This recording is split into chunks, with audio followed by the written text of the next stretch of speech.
guys, Chapter 9 of Nim's Island. Let's find out what kind of adventures Nim has today. Today might be the day that Jack comes home, Nim thought, and the day to make Alex Rover's raft. She jumped out of bed. Oh, no you don't, her knee screamed, and she sat down again even faster. Her knee was puffy and hot, red with oozy blood and yellow with pus. Yuck, said Nim, but she got up again. Very slowly she hobbled down the rocks with a breakfast coconut. Fred had remembered her promise. You'll pop, Nim exclaimed after the 5th piece of coconut, but Fred went on eating. Washed up on the beach just below Selkie's rock were 2 purple caps with ridiculous fish on top. That's an easier way to call Galileo, said Nim, and she picked them up. Behind the caps was a big piece of driftwood, and under the driftwood was a torn piece of fishing net. Nim and Jack hated fishing nets, but the raft, she thought. The net was too torn, too jagged. But she thought I could cut these into 4 squares and make smaller rafts instead. The next cord was tough and slippery. After a few cuts, Nim had to get to her sharpening stone. Drawing her pocket knife across its way, Jack had taught her how. One side and then the other, faster and faster again until sparks flew and the blade was smooth and fine. The sun said it was long past lunchtime when she finished cutting. Her knee hurt too much to go up to the vegetable garden, so she ate the last banana with some limpets and seaweed from Seashell Beach. And she drank the juice from the coconut because there was no water left either. Then, sitting in the shade of the palm tree, she knotted the squares down the sides and across the bottom.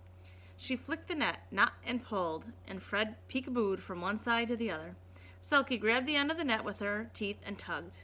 It was not easy working on something when a sea lion is playing tug-of-war with one end, and it took a long time to finish the 2 bags, and for a long time, sore limp to Kehoe Cove.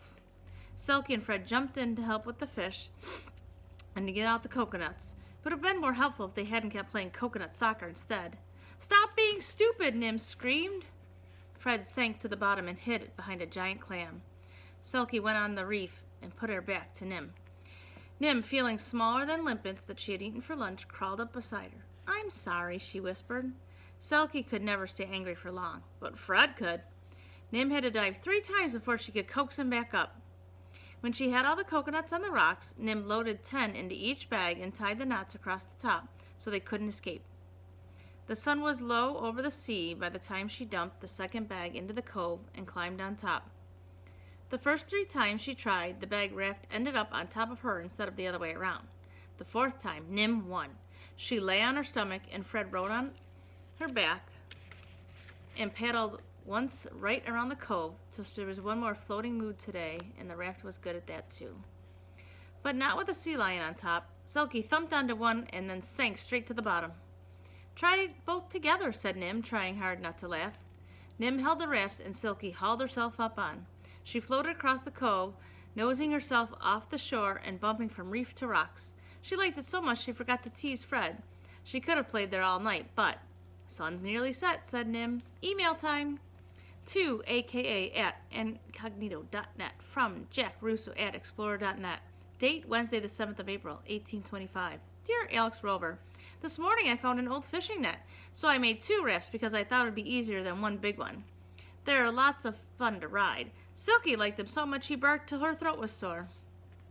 In Kehoe Cove, I could ride sitting up, but it's easier laying down, especially if your hero was out at sea with big waves. Fred and I rode together, and the raft floated so well we would have been dry if we hadn't gotten wet getting on. Fred's not very heavy. Selkie needed 2 rafts, or she sank to the bottom. She's a bit heavier than Jack, so if your hero was about that big, he could float on a raft with 20 coconuts. If I'd known that, I would have made just one big raft after all, because Selkie sometimes slipped down the middle, and I had to hold the rafts together for her to get on again. But I guess your hero wouldn't bounce as much as Selkie. From Nim. To Jack Russo @explorer.net from aka@incognito.net. Date Wednesday the 7th of April, 1329. Dear Nim, Robinson Crusoe couldn't have done better. I'll stop worrying about how my hero could swim to the island if he were tied up in a sack. He can do exactly what you've done, though he'll find a piece of net just the right size for one big raft, so he won't have to fall down the middle like poor Selkie. Here's the scene. He's gasping on the beach, realizes that he's laying on a fishing net, and as he sits up, nearly bonked in the way of his head was a falling coconut. Phew, that was close, he thinks. Then, aha! He makes his raft and paddles bravely out to sea to defeat the bad guys. Which reminds me, how did your game work out yesterday? Yours, Alex. Alex waited, but Nim didn't answer. She turned the internet and laptop off and was already asleep. What kind of dog weighs as much as a man? Alex wondered. Selkie must be huge, and Fred must be a dog too. I can't imagine a cat riding a raft. That's pretty funny. Since she's writing to Alex, Alex doesn't realize that Nim has these animals on this island. She thinks they're more like dogs and cats and pets. She stared out the window. From the 41st floor, she could see a long way, but no matter how hard she tried, she couldn't see Kehoe Cove or a hero on a coconut raft. And just for a moment, Alex wished that she could be a person who did things instead of writing them, who could sail across seas or live happily on a tropical island. But Alex Rover was a dreamer, not a doer. She was stuck in a place like a train on a track, as much as part of the city as the posts of the steps. In the morning, Nim's knee was hotter and fatter, with red lines streaking across, and it was oozing. She didn't want to walk anywhere or do anything, but she had no water to drink and no food to eat, so Fred climbed on her shoulders and pulled her wagon slowly up the vegetable garden. She filled her bottles from the waterfall, cut off branches of bananas, picked some strawberries, and rode back down the hill. Silky huffed anxiously. I'll feel better after a swim, Nim said. So they swam around to Turtle Beach. Chica was grazing for seaweed, but she stopped to play a very lazy game of coconut soccer. That was more like catch, because nobody could be bothered to wrestle for the nut. The tide was going out, and when they'd finished the game, Nim lay on her stomach and dug for clams with an old shell, while Silky and Fred galloped around and went to the sand, and Chica watched and nodded. When she scooped out enough for dinner, Nim made a fire, baked her clams, and split the coconut for dessert. Fred darted his nose under her arm, and nearly got bopped on the head with the coconut, breaking rock. Get out of the way, you greedy dragon, she teased, and broke him off a piece. Nim stared, not wanting to touch or move. Jack had told her something once in a lifetime about a coconut can make a pearl, just the same way an oyster did, but Nim had never thought she'd see one. Fred finished his own coconut, snapped, and then the pearl disappeared. And Nim felt as if everything good in her life had disappeared too. She knew it wasn't true, and she knew it was silly, but she cried till her shirt was soggy and her breath was hiccupy, and the tears didn't know how to stop. Fred sat staring with his mouth full of coconut and a pearl. Selkie whumped him on the back with a flipper, and chunks of coconut and pearl flew out of his mouth. Nim gave one last hiccup and took the pearl back to the hut.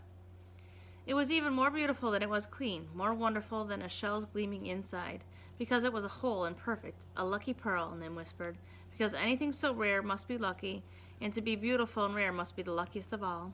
She put it on a piece of smooth driftwood in front of her mother's pitcher, and since it was nearly sunset now anyway, turned on the laptop. The light glowed, the computer hummed, and just as she clicked the email box open, the screen went black. She had forgotten to charge the battery. The pearl didn't seem so lucky, but she couldn't tell Alex Rover all about it. Alright, so it sounds like we're still not hearing much about Jack. Hopefully he's on his way home, and Nim's having some problems with her knee, and it sounds like it might be getting infected. So let's see where our story takes us tomorrow in Chapter 10. Bye!